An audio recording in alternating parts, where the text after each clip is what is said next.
Hello बच्चों, आज हम लोग माध्यमिक परीक्षा को ध्यान में रखते हुए एक महत्वपूर्ण त्रिकोणमितीय संबंध को समझेंगे। देखिए, एक त्रिकोणमितीय संबंध को समझने के लिए हम एक समबाहु त्रिभुज लेते हैं। ध्यान से देखिए, ये एक समबाहु त्रिभुज है। इसका नाम हम रख सकते हैं ए बी सी।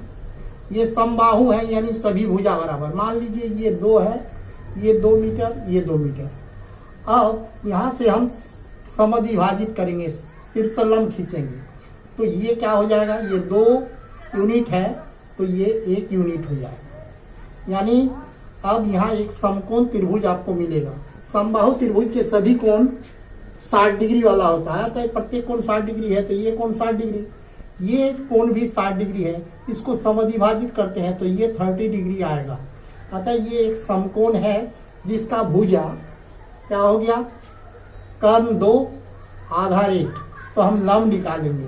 लंब बराबर क्या होता है, लंब, इसको ए मान लीजिए पी है, तो ए पी बराबर हम निकालेंगे।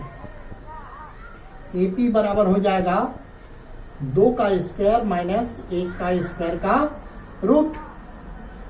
तो यहाँ 4 माइनस 1 का रूट यानी √3, तो ये √3 हो जाएगा। इस तरह से हम एक समकोण त्रिभुज प्राप्त करते हैं जिसका भुजा है लंब √3 आधार 1 और कर्ण 2। इस तरह से हम 30 डिग्री के सापेक्ष इसको लंब मानते हैं, तो PC लंब होगा तो AP आधार हो जाएगा, लेकिन कर्ण स्थिर रहेगा, कर्ण का मान 2 है। तो इस तरह से हम साइन कॉस टेन का मान इस 60 डिग्री और 30 डिग्री के लिए प्राप्त कर सकते हैं। तो चलिए इसको हम समझते हैं किस तरह से इसका उपयोग होगा। तो इसको हम मिटा देते हैं और एक त्रिभुज को रखते हैं, इस तरह के त्रिभुज। इसको माइंड में बैठा लेना है।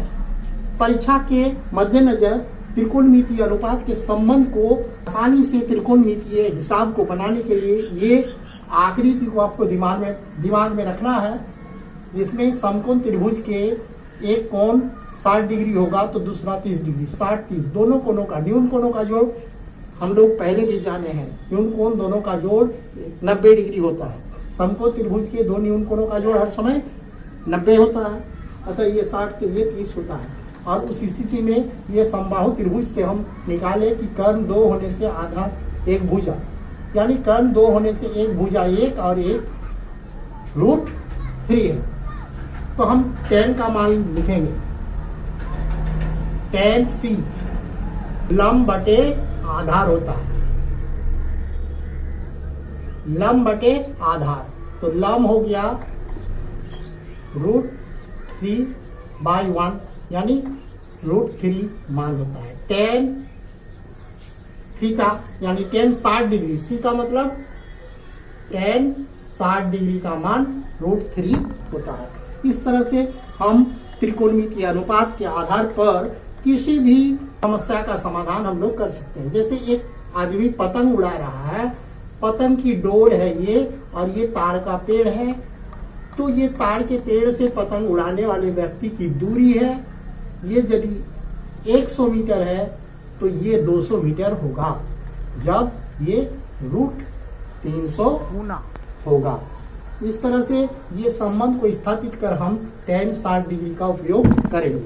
उसी तरह यहाँ से हम tan A निकालेंगे। tan A यानी 30 डिग्री, यहाँ 30 डिग्री हम लिख सकते हैं। तो यहाँ से जब हम पकड़ेंगे तो लंब ये होगा, ये आधार होगा। उस स्थिति में क्या हो जाएगा, लंब बटे आधार यानी 1/√3 आएगा। इसको लंब और इसको आधार पकड़ना है।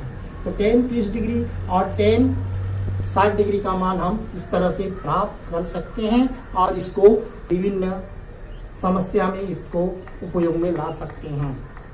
इसी तरह से हम समकोण त्रिभुज में जब एक कोण 45 डिग्री का हो, मान लीजिए ये समकोण त्रिभुज है, ये 90 डिग्री है, ये 45 डिग्री है, तो ये भी 45 ही होगा, क्योंकि दोनों कोणों का योग, न्यून कोणों का जोड़ 90 डिग्री होता है। अतः ये दोनों कोण बराबर है, अतः ये दोनों भुजा बराबर है। तो जब ये एक होगा तो ये भी एक होगा। तब हम इस स्थिति में कर्ण का मान क्या निकालेंगे? एक स्क्वायर जोड़ एक स्क्वायर का रूट बराबर हम कर्ण निकालेंगे। कर्ण बराबर हो जाएगा बराबर 2 का रूट। इस तरह से हम कर्ण का मान √2 पा लेते हैं। अतः समकोण त्रिभुज के लिए 45 डिग्री, tan 45 डिग्री के लिए लंब बटा आधार 1/1 होगा।